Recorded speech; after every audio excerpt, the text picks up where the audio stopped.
எல்லா கடவுளும் ஒன்னா அப்படின்னு இந்த கடவுள் ஏன் பைபிள்ல இவ்வளவு வைராக்கியமா பேசணும்? நானே கர்த்தர், வேறு ஒருவர் இல்லை, என்னை தவிர தேவன் இல்லை, நீதிபரரும் ரட்சகருமாகிய என்னை அல்லாமல் வேறே தேவன் இல்லை, என்னை தவிர வேறு ஒருவரும் இல்லை அப்படின்னு ஏன் பேசணும்?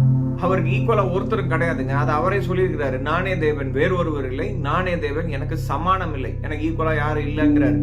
ஏன்னா அவர் பரலோகத்தை உண்டு பண்ணவர், சேரக்கூடாத ஒளியில் வாசம் பண்ணுகிறவர், மனுஷரில் ஒருவரும் கண்டிராதவர், காணக்கூடாதவருமா இருக்கிறவர், உன்னதமான தேவன். இவர் எங்கும் நிறைந்த தேவன், பரிசுத்தமானவர், ஜீவனுள்ளவர்.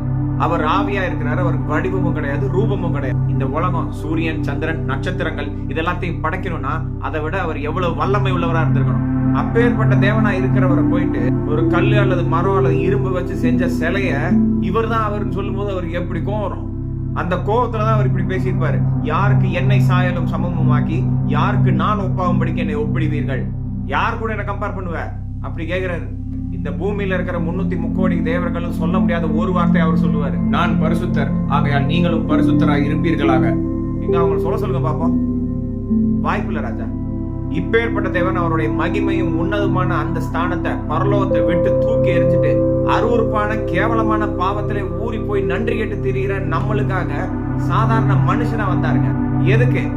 நம்மளுக்கு நியமிக்கப்பட்ட தண்டனைய, பாவம் செஞ்சா மரணம், அந்த மரணத்தை அவர் ஏத்துக்கிட்டாரு. இது எதுக்கு சமானம் தெரியுமா?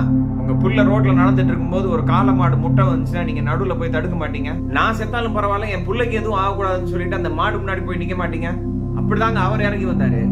நான் உண்டாக்குன மனுஷன், என் புள்ள சாவக்கூடாதுன்னு சொல்லிட்டு அந்த இடத்துல அவர் செத்தாருங்க. இப்பேற்பட்ட தேவன் உயிரை கொடுத்தது நிமித்தமா என் அப்பா அப்படின்னு கூப்பிடுறதுக்கான உரிமை எனக்கு இருக்கு.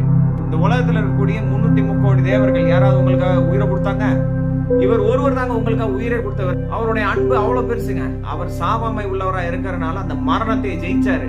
மரணத்தின் அதிகாரியான பிசாசை நசுக்கி போட்டார். 3ஆம் நாள் உயிர் தெழுந்தார். எனக்கும் பரலோகம் இருக்குங்கிற நம்பிக்கை கொடுத்திருக்காரு. இப்பேற்பட்ட தேவனுக்கு மட்டும்தான் உங்க பாவத்தை மன்னிக்கிறதுக்கும் உங்களை பரிசுத்தமாக்குறதுக்கும் வல்லமை உண்டு. இவர் ஒருவரே வழியும் சத்தியமும் ஜீவனுமானவர். இவர் ஒருத்தர் தான் உங்களை பரலோகத்துக்கு கொண்டு போக முடியும். அவர் நாமம் இயேசு.